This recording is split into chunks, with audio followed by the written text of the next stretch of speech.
12 June 2018 একটি সম্পর্কের সূচনা হয়েছিল। সিঙ্গাপুরে এক ঐতিহাসিক বৈঠকে হাত মিলিয়েছিলেন মার্কিন প্রেসিডেন্ট ডোনাল্ড ট্রাম্প এবং উত্তর কোরিয়ার রাষ্ট্রপ্রধান কিম জং উন। মসনদে ফিরেই বন্ধুর খবর নিয়েছিলেন বর্ষিয়ান রিপাবলিকান নেতা। এবার তিনি দাবি করলেন শীঘ্রই কিমের সঙ্গে বৈঠকে বসবেন। এই সিদ্ধান্তকে স্বাগত জানিয়েছেন দক্ষিণ কোরিয়ার প্রেসিডেন্ট লি জি মিউং। তার আশা দুই কোরিয়ার মধ্যে শান্তি ফেরাতে পারেন একমাত্র ট্রাম্পই। হোয়াইট হাউসে দক্ষিণ কোরিয়ার প্রেসিডেন্টকে স্বাগত জানিয়েছেন ট্রাম্প। তারপর সাংবাদিকদের সঙ্গে কথা বলার সময় তিনি জানান, আমি কিমের সঙ্গে এবছরই সাক্ষাৎ করব। সাক্ষাতের জন্য মুখিয়ে রয়েছি। ওর সঙ্গে আমার সম্পর্ক খুবই ভালো। আর এখানেই শেষ নয়, ট্রাম্প এমনও দাবি করেছেন যে কিমকে তার মতো করে কেউই চেনে না, এমনকি তার বোন কিম ইও জংও।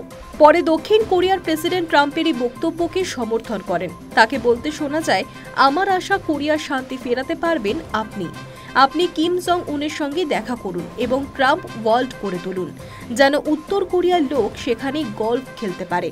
আপনি ঐতিহাসিকভাবে সারা বিশ্বের শান্তি রক্ষাকারী হতে পারবেন। বলে রাখা ভালো, প্রথম জমানায় বহুল সমালোচিত মার্কিন প্রেসিডেন্টের বিদেশ নীতির ক্ষেত্রে সবচেয়ে বড় সাফল্য হিসেবে দেখা হয় কিম ট্রাম্প সাক্ষাৎকে।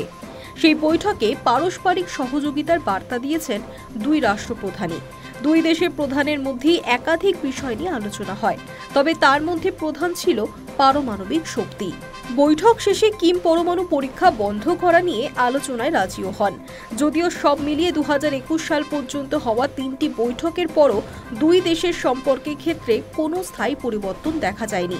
তবু কিমের সঙ্গে ট্রাম্পের বন্ধুত্বের সম্পর্ক মজবুত হয়েছিল।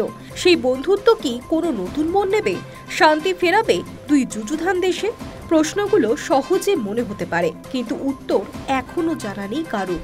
এহেন পরিস্থিতিতে নিশ্চিতভাবেই গোটা বিষয়টির দিকে নজর থাকবে ওয়াকিবহল মহলের।